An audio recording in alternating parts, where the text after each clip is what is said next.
আমার অফিসের কথা জানতে চাইছিলে না? আমি খুব সকালে ঘুম থেকে উঠি। ঘুমাতে ইচ্ছা করলেও ঘুমাতে পারি না।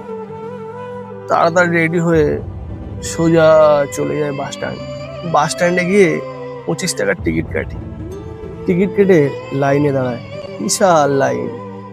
বাস আসে তো আসে না। হুট করে একটা বাস ঢোকে, সিরিয়ালটাই হারিয়ে ফেলি।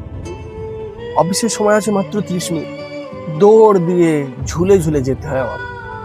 প্রচুর গরম, মানুষের ভিড়, পলিশ করা শুটাতে নোংরাও লাগে। আমি কিন্তু পারতাম একটা স্কুটি কিনতে, আর সেটা চেপে অফিসে যেতে, বা কিছু পয়সা খরচ করে ট্যাক্সি, ওলা, উবের করে যেতে। কিন্তু আমি যাই না। কেন যাই না জানো? আমি যদি ট্যাক্সি, ওলা, উবের করে যাই, আমার 600-700 টাকা খরচ হবে। ওই টাকাতে আমার বাড়িতে সবজি বাজার এসে যাবে, বোনের স্কুল খরচ, ভাইয়ের কলেজ খরচ বেরিয়ে যাবে। সেখান থেকে অফিসে যাই। অফিসে যাওয়ার পরে 9 ঘন্টা অনেক প্রেশার সহ্য করতে হয়। বসের গালি, কাজের প্রেশার, আজে বাজে কথা বলে। কাজে যদি ছোট্ট একটা ভুল হয়, নানান ভাবে ইনসাল্ট করে।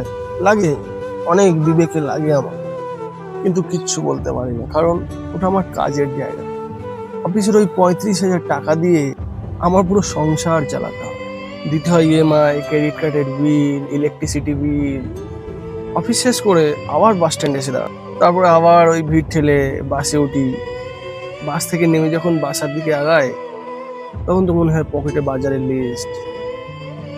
আবার দুপা পিছিয়ে গিয়ে বাজারে গিয়ে ছোট ছোট জিনিসে 1 টাকা 2 টাকাতে দামাদামি করি। মানে আমার কোটটাই পরা শরীরটাকে দেখে তারাও হাসাহাসি করে। আমি নির্লজ্জের মতো তবুও করি, কারণ ওই 2 টাকাটাও কোনো কাজে লাগবে।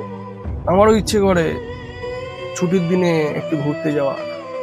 আমার ইচ্ছে করে বছর শেষে মালয়েশিয়া, সিঙ্গাপুরে ঘুরতে যাওয়া, কিন্তু ঘুরি না, কারণ আমার স্বাদ আছে, সমর্থন নেই।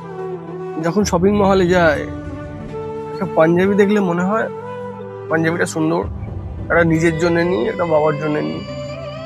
বা একটা ভালো শাড়ি দেখলে মনে হয় একটা মায়ের জন্য আর বউয়ের জন্য নিই, কিন্তু দেখেই মনটাকে সান্ত্বনা দিয়ে দিই। কিনতে পারি না, কারণ আমি মধ্যবিত্ত।